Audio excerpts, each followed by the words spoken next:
What's up, guys? How's it going? My name's Blitzwinger, ladies and gentlemen. Welcome on back to a brand new LEGO Star Wars Battles video. And today, we're going to go on ahead and really spend up our energy because we are using the most expensive deck in the game. Now, of course, guys, like always, don't forget, if you do enjoy today's video, smash that thumbs up button, subscribe if you haven't yet, turn on your notifications, and in addition to that, I want to give a huge thank you to all of our members. Thank you guys so very much for supporting the channel, as well as a huge shout out to all of the people representing the Blitz Army with the merch. Thank you. Now, what are we looking at? Well, first and foremost, I unlocked a lot of stuff between episode 4 and episode 5, so let's get into it. First and foremost, some of the stuff that's super duper exciting in terms of unlocks are the champions that I got. So I got a lot, and I mean a lot of new champions added to the crew. I think I'm actually only missing one. Is it just one? I'm not 100% certain. We'll double check, but I think there's one missing. So we do have all the villain champions now unlocked. So we got Boba Fett, we got Darth Vader, and of course we have Captain Phasma, which is super duper exciting.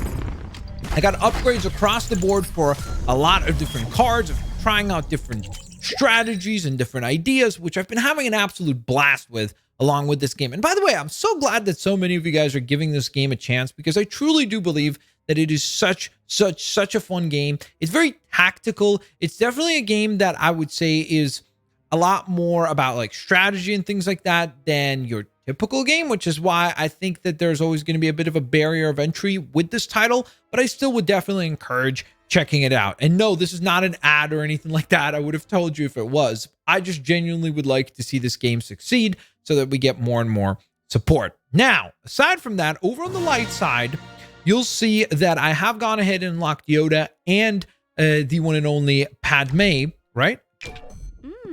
Just like, why did I just call her Padme? I mean, seriously. I looked down even, and I was like, it's Padme, isn't it? Oh my goodness. Princess Leia is what I meant to say. And of course, Yoda. Now, they each have their own distinct abilities, and they each do a different thing. I would say that Princess Leia is a character that in some circumstances is insane. With the right character loadout, which I will make a video showcasing a really excellent strategy for Princess Leia, because she basically boosts the entirety of your units around her. And so basically what that does is it allows you to go on ahead and move very quickly, as well as do damage at a much more rapid pace. So you're able to attack quicker. And that's really where the power comes in, because you can literally go on ahead and thirst down an entire main base in seconds. Like, it's insanely powerful if you have the right set of circumstances. Now, beyond that, of course, you'll see the main page. I got a few tasks completed, so let's pop those. We're going to go on ahead and collect some of this loot here as we build up towards our rewards. And we're just going to go on ahead and collect right here. 150 crystals. That's wonderful. Happy to add that to the collection. We have our regular scanners, which gives us some Porg cards. That's pretty neat. Now, one other thing that I do want to do, since we now have access to it, is... do I boost that, or do I save up for the clone turbo tank? It's kind of tough. I was going to get the dark side reinforcements for 200, but you know what? I think I'm going to save up and get the clone turbo tank. But beyond that, we do have 3 other scanners ready to go. They're all bronze for today, unfortunately, so let's just get them opened up and see what we could come up with. Hopefully we get some decent here still. Okay, that's nice. The flame tower will get a boost. There's a few studs that we'll utilize for upgrades, so that's nice. Not bad for the light side. Not too shabby. Let's go to the dark side scan, and let's see what we can wind up with. And then we're going to take a look at our decks, which are going to be absolutely stacked today, because we're going with the most expensive possible cards that you can get. So it's going to be interesting to see how well or poorly we'll do. All right, we got a ton of stuff there. Nothing really overly great, so no real excellent surprises there. But that is a-okay. We're going to go on ahead and open up our last scan, our last bronze scan. There's our studs. Okay, some more Ewoks. Some more clone turbo tank cards. Ooh, the boomer balls. These things are actually really useful. And then you have the triple porgs. Cool. Okay, so let's take a look at our decks. We're going to take a quick gander at both and then just get into gameplay so we can actually showcase both of them. So here on the dark side of things, you'll notice that our average cost has now gone up from 3.0, or I think we got it as low as like 2.9, maybe 2.8 even on the last episode. Now I've brought it as high as it possibly could go, all the way up to 3.8, which is pretty bananas. I'm literally only missing a handful of cards, and those are going to be available on Naboo and Camino, so we'll get to those eventually, but those are the only cards that we're currently missing. Other than that, I really can't add any of the other loot here. I mean, I guess I could make some swaps like where it's 3 energy for 3 energy, but I did include all the 4 energy cards, so that would include, of course, the Flame Trooper, that would include the IG-11 or 88, sorry, sniper. That would include the tank or the AT-AT. So you have all the most expensive cards, including actually even the Gamorrean Guard, which I've now kind of started to respect more. It's actually a pretty decent card. It's helped me out in a handful of different situations for sure. Now, with that in mind, the light side of things looks as follows. Hold up. Just grab our upgrade here. That's going to cost 2,000. Sheesh, that's expensive. Fine, though. It'll be well worth it. Okay, once again, cost is 3.8. The loadout is very, very, very, very similar. I think the one maybe big distinction is really in the towers. I think this tower kind of sucks compared to the 4 tower cost that we saw on the other side, or the dark side. But again, it could be also that I've just soured on the Ewok treehouse because of the fact that as you get later and further in the game, like when you're playing against top tier players, there's less situations where you're winning by destroying the entire base. There's a lot more games that you're winning by destroying a tower, and you'll have 1 extra tower over your opponent, so you win, they lose. So the victories are not quite as dominant the further you go in the game. And that obviously then causes a lot of problems, because if you look at the stats of this thing, it only has 280 HP, which means that any airstrike can knock this thing down immediately, making it incredibly, incredibly weak. So with that in mind, though, let's jump into some gameplay. We're going to go into the battle screen, and we are going to travel to the beautiful planet of Kashyyyk, which I do not believe that we have visited yet. So this should be really cool too, just in the sense that we're going to a new planet. So here we are on Kashyyyk, and yes, by the way, my trophies have been fluctuating up and down just because I've been honestly experimenting with different decks and seeing like what we could come up with, what would work, etc. Okay, so we're gonna start by just dropping a defense with the Gamorrean Guard. I'm trying to bait out some sort of a play here for my opponent to see what they'll do. Okay, interesting. So that's what he chooses to do. I wish I had the time bomber ready to go, because then we could have done something a bit more substantial. Now we'll just airstrike like that. And this is also, by the way, my first time utilizing Captain Phasma, so I don't even know what Captain Phasma does. We're going to learn together. We're going to find out together here.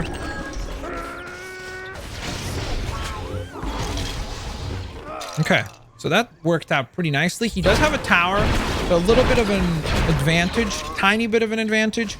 That's fine. We'll deal with it here in a moment. All right, let's see what Captain Phasma does. So I'm a little worried because it looks like she's only a close range character. Oh my goodness, she's getting melted by these guys. Wow. Roger. Okay, well that sucks. My goodness. Captain Phasma was a giant waste there. My gosh. I feel like a complete buffoon for spending the cost there to unlock that, because that was most definitely not worth it. Okay, the Gamorrean Guard will get rid of those guys. I'm not really worried about that. I'm trying to think if what's the best way to play this? I think what I'll do is I'll get our sniper to take down the tower. Okay, so he wastes 4 energy to avoid that from happening. Because basically what I need to do right now is I need to take down that central tower, and then once that thing is down, I need to place a tower of our own. We have about 12 seconds to work with here, so I don't know how likely that is to happen. It did happen. Brilliant. Problem is, I don't have a way to build. That sucks. Okay, let's go on the offensive here. I'm going to put down the 2 Gamorrean guards.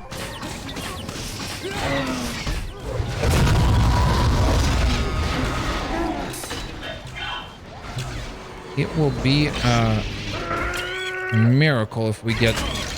Nah, that's like too fast. That sucks. I mean, the biggest misplay there was from, on my part, trying out Phasma right there, because that was horrible. Like, legit a terrible card. The fact that you could have a champion get defeated by those 2 units that quickly, and not even being able to take one of them down, that was legitimately pathetic. Like, legit a bad first impression. I'm gonna go on ahead and actually select Boba for this, and we'll have him on the rotation. I think he'll work out better for us, because boy, well, I mean, he can't really do much worse, to be honest, you know, because that was bad. I don't even know what her ability is, just because I've never run into a Captain Phasma champion card before, so I wasn't really familiar of what it is that she was going to do. But first impressions, not great. Okay, we're going to start here with a pretty aggressive play right up at the front, and then I'm going to set this down. Okay, we did a little bit of damage, not bad. Interesting counter. You see, I'm already kind of stuck here because...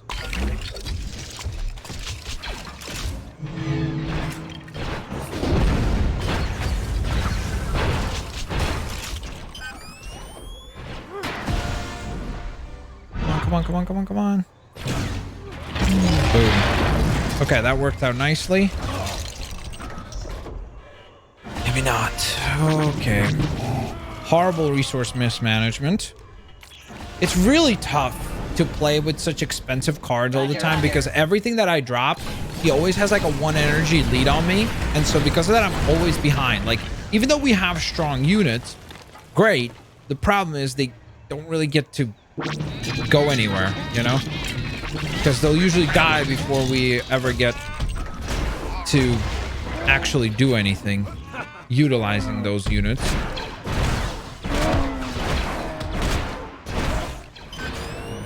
It's just so odd to me. Like, the playstyle, I guess, it's so weird, because I'm just so used to being able to play the same way that this person's playing, where I'm the aggressor and I'm able to like dictate the pace of the match and everything.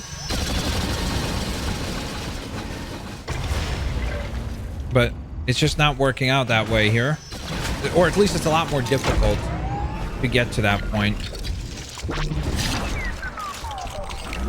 It's so obvious to me how much of a lead he has over me in energy. It's really, really difficult. But again, I accepted this challenge. I said that I would try out to see how good or bad the possibility of playing a loadout like this will be. So, challenge accepted, you know what I'm saying?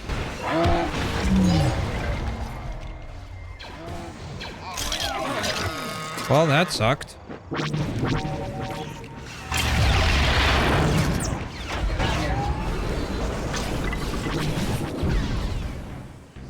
Wow. Holy moly. It's so difficult. It's crazy how much of a difference it makes. Like, I genuinely did not think it would be this ginormous of a difference. Like, I just feel like I'm always at a deficit in energy, and I'm like, okay, I'm trying to catch up, but I just can't. Like, I'm always 1 step behind. Like, especially what I've noticed is the tower placement. Like, the opponents seem to be able to get 2 towers down for every 1 tower that I get down, which I guess makes sense. But it's just so... I guess I could be choosing the towers that are cheaper to try to keep up with them. But boy, oh boy, that is easier said than done, isn't it? Okay, so he is definitely playing a very similar style to what I would be doing in terms of aggression, which usually works out very, very, very, very well for me, and I end up winning rounds pretty dominantly. I'm gonna put down a Gamorrean guard just in case, because he is playing really aggressive, so I want to make sure that we have some good defenses. Okay, so now what I'm going to do is to prevent him from pushing so aggressively, I'm going to put down a tower to like cement that as a bit of a hold. Look how good Boba Fett is. Like insane. So useful. Really, really fantastic. Okay, so I think he just made a misplay right here. If I'm right. We'll see. Okay, he's going to the back. Interesting. I think he's going to regret that decision. Especially because he didn't push along with something else. He needed another unit to like give him back up. Okay, that was a huge misplay on his part. I don't understand why he would put down the tank there. Unless if he just had nothing else available, there's no reason to play that this way. That was a big misplay. Because now I've got a huge amount of momentum. And he gained no pressure from that. He wasn't able to take down the tower, especially because he placed it so wide. Like, had he placed it closer, like, he should have gone as close to that black ramp there as possible. I think what he was hoping is that the tank would just roll by the tower and then he'd be able to do extra damage. But clearly that didn't work out. And it looks like we will be securing a win. Even though we just went up against somebody who was trophy level 972. Pretty dominant victory. Happy with that. Yay. Fantastic.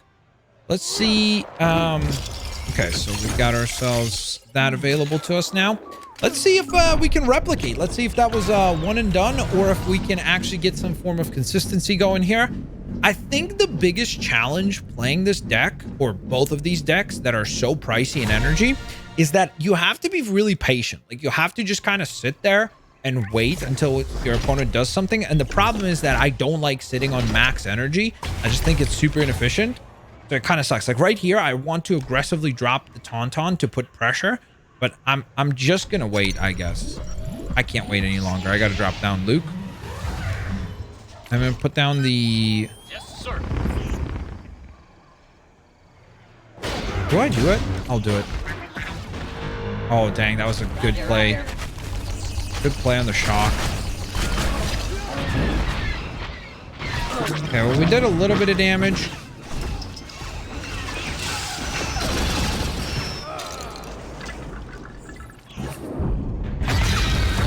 Deleted all them. And we have a bit of an advantage right now. I think we're 1 energy behind. So again, I don't want to be aggressive here. I want to be taking my time. But I think if I get a chance to get some Ewoks going, to put some pressure on that lane, that would be wonderful. I don't know if he's going to allow me to do that. He might just hit it with an air. You see, I think this is why I said that the Ewoks building sucks now, is because the first couple of days when the game just launched, nobody was using the or nobody knew how good the Ewok buildings were. And so people just were like, it's trash. Like, don't worry about it, blah, blah, blah, blah, blah. Now, everybody knows how good they are if you let them stay alive. So, like, people just will literally waste 4 energy just to get them out of the game. So, it's almost like the meta of the game has shifted, and that has caused the deterioration of that card. Like, that card used to be a lot better, and then now it kind of sucks because most people are aware of how good it really is, you know?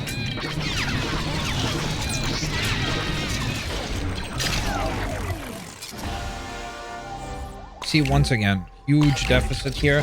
And really, what happened is that it was during that Ewok play. Man, that really sucks.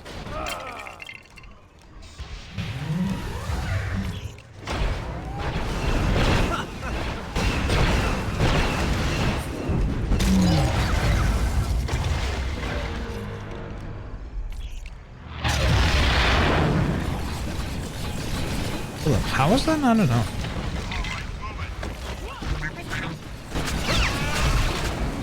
If that Tauntaun wins, we're still in this. How much HP did he have left? There's no way. That must have been so freaking low. He must have had barely any HP left on that. Oh my goodness. Because the Tauntaun just, I think, 220 on the headbutt, doesn't it? Hold up. I got to double check because I'm legit tilted right now. Charge damage, 250. And that thing was at 450, wasn't it? Did I really not get any follow-up offense there? That's crazy to me. How? How? That seems so absurd. Again, it's... I want to believe that the Ewok tower is still viable, but it's just so... It's so frustrating because I'm just seeing more and more people. Whoa, what is that? I've never seen that tower before. Oh, interesting.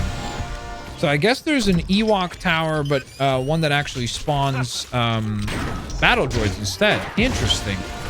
I had no idea. Good to know, I suppose.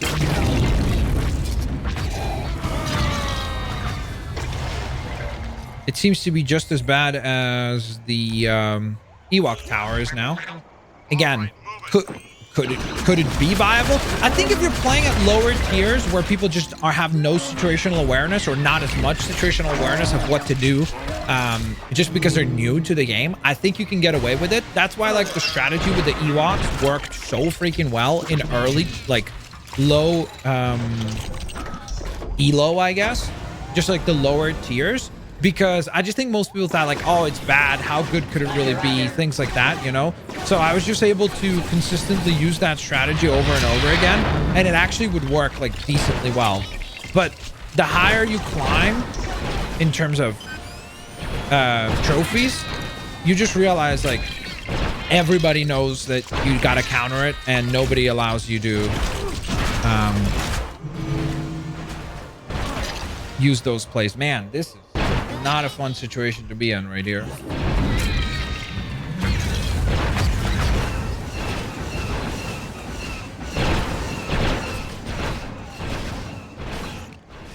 Need something tanky. Man, that really sucks. He's just got a counter to everything that I sort of throw his way, you know?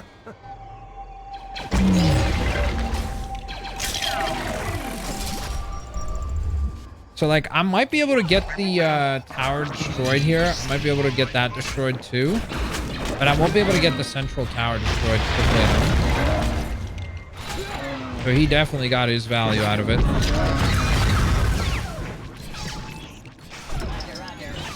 Yeah, look at the amount of units that he has down right now. This is nuts. My goodness. Like, again, it's... having only big hitters makes you think like, oh, okay, well, if you have the most, it's almost like if you thought in Pokemon, right? Like if you had like in old school Pokemon, you had only Charizards, you'd be like, oh my goodness, I'm gonna dominate. But that's just not the case because of the fact that everything is so expensive to play, and because all of the really high cost units are very niche and they have very specific applications. So like, for example, Cassian Andor, he's a phenomenal character, IG-88. Phenomenal character, really useful, lots of damage. But they're so squishy. They're such an easy character to like stomp that it becomes incredibly difficult to have... Okay, hold up. Here's what we're gonna do. Sir. So this is a huge misplay by him. You never spawn those guys out in the front like that. You always spawn them behind the walls. That way I can't use that electrical blast. So I don't know why he did that. Could be just an inexperienced player because he definitely allowed us to make a pretty substantial push here. We're gonna go this way.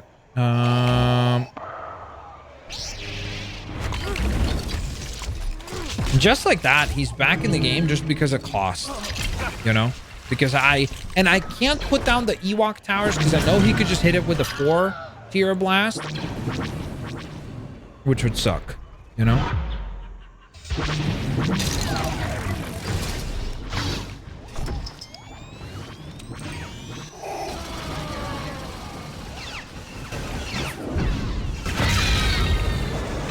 Okay, decent. Here's what he does here.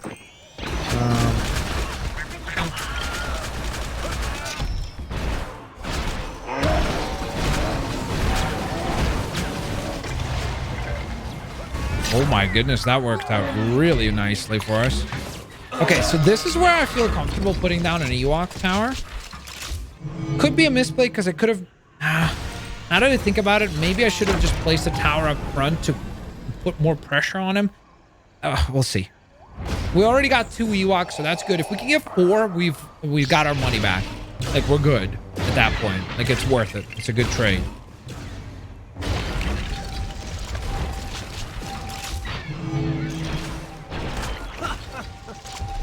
Okay, so right now what I'm trying to do is just trying to make it as difficult for him to advance as possible. That's really the goal.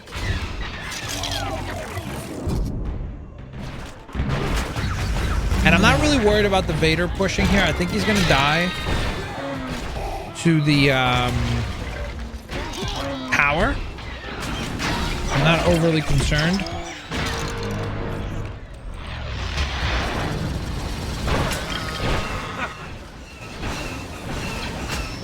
Okay, we win with 1 tower.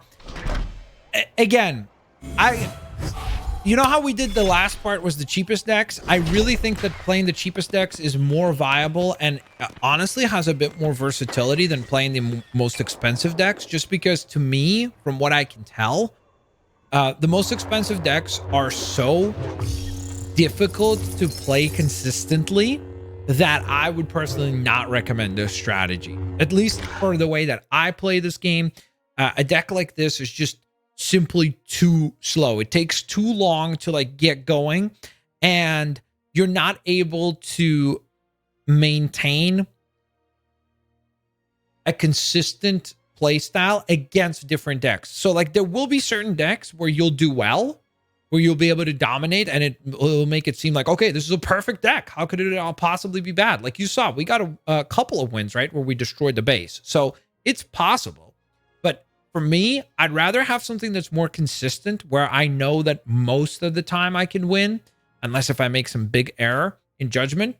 So I would personally stray away from these particular loadouts. Even though, by the way, I will say, I think the dark side is a bit more consistent, and I think it's actually a little bit better than the light side. And I think you can also tell just based on, I don't remember what we started at, maybe like 899 for the light side in terms of trophies, and we dropped quite a bit. Whereas on the dark side, I think we're pretty close, or maybe even climbed up a little bit higher than what we were, because I think we might have started at 855.